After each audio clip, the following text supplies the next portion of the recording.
আসসালামু আলাইকুম রহমতুল্লাহি ওয়া বারাকাতুহু। চোর ধরুন, চোরকে শায়েস্তা করুন।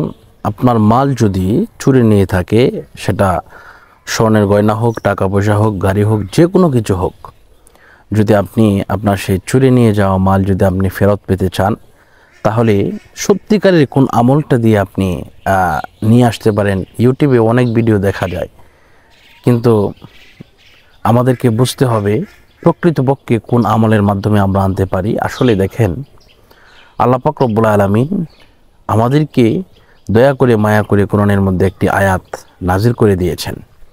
এই আয়াতে কারিমা হচ্ছে, কেউ কেউ এটাকে খতমে ইউনুস বলে থাকেন, আবার কেউ কেউ জালালি খতম বলে থাকেন। তো এই জালালি খতম বা খতমে ইউনুস যদি কেউ 1,15,000 মতান্তরে 1,30,000 বার যদি কেউ পড়েন, তাহলে যে চোর মাল নিয়েছে সেই চোর মাল ফেরত দিতে বাধ্য হয়। এমনকি চোর যদি মাল ফেরত না দেয়, তাহলে তার গলা দিয়ে নাক দিয়ে রক্ত বের হয়। তাহলে এই আমলটা আপনারা কিভাবে করবেন? এটা আপনাদের যদি ফ্যামিলিতে লোক বেশি থাকে, নামাজি মানুষ থাকে, পরহেজগার মানুষ থাকে, তাহলে তাদেরকে নিয়ে করতে পারেন, কোনো অসুবিধা নেই।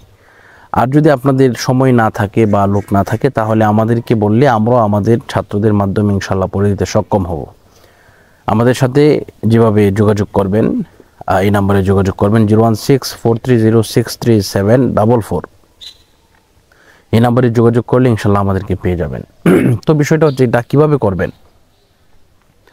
প্রথমে ওযু করবেন। ওযু করার পরে বিসমিল্লাহ সূরা ফাতিহা একবার পড়বেন, বিসমিল্লাহ সূরা ইখলাস 3 বার, কয়েকবার দুরূদ শরীফ পাঠ করার পরে একটি ভালো পবিত্র জায়গার মধ্যে বসবেন। বসার পরে আপনি এইভাবে লা ইলাহা ইল্লা আনতা সুবহানাকা ইন্নী কুনতু মিনাজ জালিমিন এটা পড়বেন। এটা যখন আপনার 100 বার হয়ে যাবে, 1,30,000 বার পর থেকে যতবার 100 বার হবে, ততবার আপনাকে এভাবে লা ইলাহা ইল্লা আনতা সুবহানাকা ইন্নী কুনতু মিনাজ জালিমিনের পরে পড়তে হবে। ফাস্তাজাবনা লাহু ওয়া নাজ্জায়নাহু মিনাল গাম্মি ওয়া কাযালিকা নুনজিল মুমিনিন। এইভাবে আপনি এই আমলগুলো করবেন।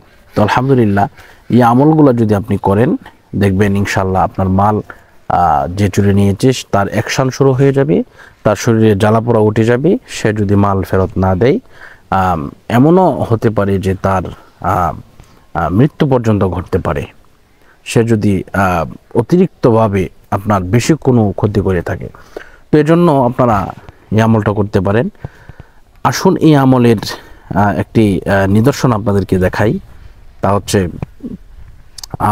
আমার মাধ্যমে মালয়েশিয়ার এক ভাই, ওনার রুমে বাড়িতে আসবেন। বাড়িতে আসার পূর্ব মুহূর্তে উনি অনেক টাকা একসাথে করেছেন, জমা করেছেন, তো প্রায় 13 লক্ষ টাকা।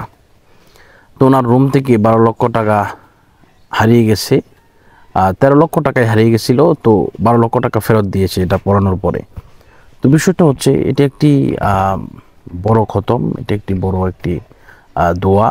আপনারা যদি পড়তে চান, ইনশাল্লাহ পড়তে পারেন। আপনারা যদি আমাদেরকে দিয়ে পড়াতে চান, আমরা ইনশাল্লাহ পড়ে দিতে সক্ষম হব। তো আজকের মতো এই পর্যন্তই। সকলের সুস্বাস্থ্য কামনা করছি। বিদায় নিচ্ছি। আসসালামু আলাইকুম রহমতুল্লাহি ওয়া বারাকাতুহু।